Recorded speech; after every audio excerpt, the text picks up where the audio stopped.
Alright, so I'm finally going to start talking about some green screening. First thing I'm going to do is tell you what's going on here.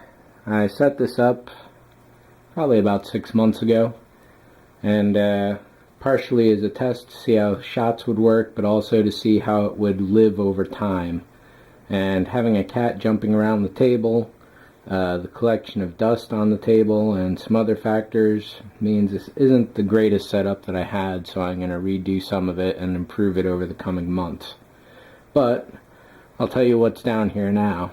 Every single one of those sheets on the wall is like 18 by 27, somewhere in there. They're commonly available. I got these at the local grocery store in their little kids craft section with all the notebook paper, pens, and stuff like that. Generally speaking, any single color will work if you're going to do chroma keying. Chroma, color, key means to pull a shape out of an object, a key. So anyone will work. Green is generally the best, followed by blue, followed by orange. But you can do it as long as it's any single color and it has an even light space going across it. So you can see up at the top of the lights there's hot spots, there's some shadows, so those aren't really good. But just about in the middle there, you can see that it's fairly consistent overall. There's some shadow here for which I have a light that's not turned on right now. Oh, computer's talking to me.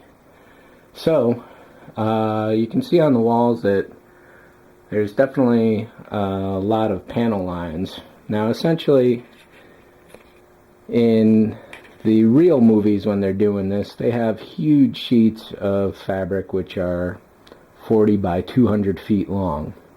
So they also have these panel lines. They have tape cutting down them, and that's part of the process of cleaning all that stuff up. So if this were an actual sound stage, it would probably be somewhere in the 200-foot range at a 1/6 scale.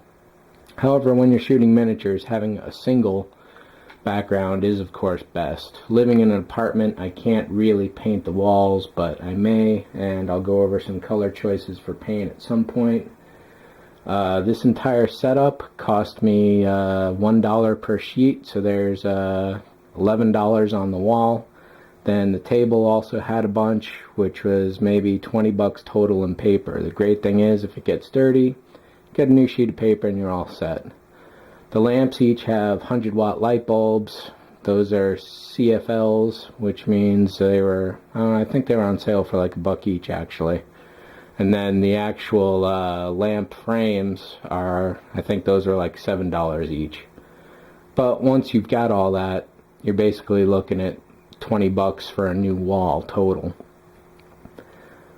Option to step up for wall material would be to get a single roll of huge paper, which I'll pull out in a minute, or you can get a proper green screen at probably somewhere in the 10 by 10 foot range, probably about $60. One-time investment. It's the proper material, it's the proper color, and you can go from there. And let's go and get this roll of paper here. So I bought this from a photo store.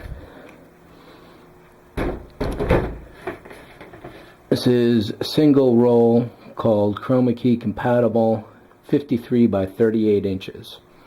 Basically that entire wall there will make this one roll. However, if you take a look at this color, it's pretty much a pine green compared to a neon green, and it's really unsuitable. When you're looking for particular colors, what you want to do is take a photo of it, bring it into Photoshop, go over to your channels tab, and look at each channel color, red, green, and blue.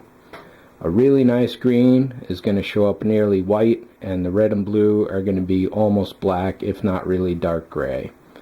This stuff may as well be purple for all the red and blue that's in it, so I haven't bothered opening the roll. It's just garbage, and I can't return it, unfortunately. This neon green here, though, is just about perfect. And at $1 sheet it's good, but you have all these panel lines to clean up, which is bad. So what I'm going to do now is I'm preparing to shoot a couple models. I'm going to put some tracking markers on the wall, which I'll talk about in another installment. I'm going to get put new tape down behind the panels so the shadows don't show up so badly. And I'm going to put a different table in there at a different height and rearrange some of the lights as well. So have a look for the next installment. I'll cover some more details and we'll go from there. See you.